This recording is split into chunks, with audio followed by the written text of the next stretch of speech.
Nunung divonis kanker payudara, mengaku takut jalani kemoterapi. Nunung mengungkapkan bahwa ia sangat takut jalani kemoterapi setelah divonis kanker payudara. Ia melihat mendiang kakaknya yang rambutnya habis usai menjalani serangkaian kemoterapi. Bahkan setelah dokter menyebut ada benjolan kanker di dekat payudaranya, Nunung tak pernah berhenti mengeluh takut kemoterapi ke suami.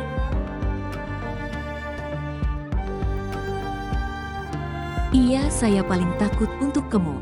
Saya kan lihat kakak saya, dia rambutnya habis digundulin," kata Nunung dikutip tribunnews.com dari YouTube Mob Channel, Kamis, tanggal 2 Februari tahun 2023. "Aku selalu ngeluh ke suami, nanti kalau aku kemo gimana ya, dia bilang, ya gak apa-apa nanti pakai topi, itu aja," ungkapnya. Nunung tahu betul bahwa proses kemoterapi tidak dilakukan sekali lalu selesai, itu adalah proses penyembuhan yang panjang. "Kemo kan gak selesai operasi sudah, itu kan panjang," ucap Nunung. Meski ada ketakutan dan kesedihan menghadapi nasib dirinya divonis kanker, Nunung ada perasaan lega karena sudah memeriksakan benjolannya.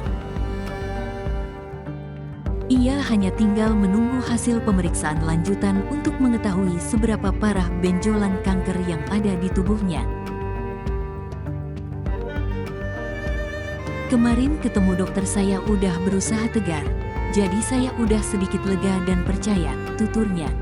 Sekedar informasi, kabar bahwa Nunung mengidap kanker payudara disampaikan sendiri olehnya ketika ia menjadi bintang tamu YouTube Ruben Onsu.